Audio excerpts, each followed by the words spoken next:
दुनिया झुकते हैं लेकिन झुकाने वाले चाहता है। यदि तुमने झुकना शुरू कर दिया गदा भी तुमको झुकाता है। ఇది మన యొక్క పూర్వులు చెప్పినటువంటి సామెత. ఇన్నాళ్ళు మనం వంగుకుంటూ వెళ్ళాం, ప్రతి వాళ్ళకి అయ్యా మమ్మల్ని రక్షించండి, మమ్మల్ని కాపాడండి అనుకుంటూ వెళ్ళాం. అందుకని ప్రతి వాళ్ళు మనల్ని వంచారు. కానీ ఇప్పుడు వంచేవాడు వచ్చాడు, వాళ్ళే మోడీ.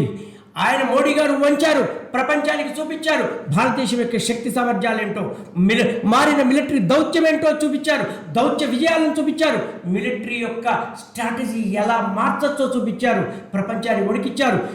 మనం టెక్నాలజీని ఎంత అద్భుతంగా వాడగలమో, ఒక ఆయుధాన్ని ఇస్తే ఆయుధాన్ని ఎన్ని తరహాలుగా వాడగలమో, ఒక్క పహల్గామ్ యొక్క దాడి తర్వాత పాకిస్తాన్ మీద మనం చేసింది కేవలం ప్రతి దాడి కాదు, మళ్ళీ మా జోలికి వస్తే మిమ్మల్ని కోసి కారం పెడతాం అనేటువంటి దిశగా వాళ్ళని నడిపించాము, వాళ్ళకు చూపించాము.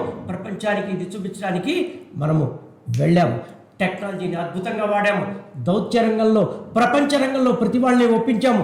పాకిస్తాన్ మనల్ని కొట్టి మొగసాలకి ఎచ్చినట్టు కాకుండా మనల్ని కొట్టి మమ్మల్ని చేతకాని వాళ్ళు చేసి కొడుతున్నారని అరవకుండా దౌత్యం ద్వారా ప్రపంచాన్ని జయించాము.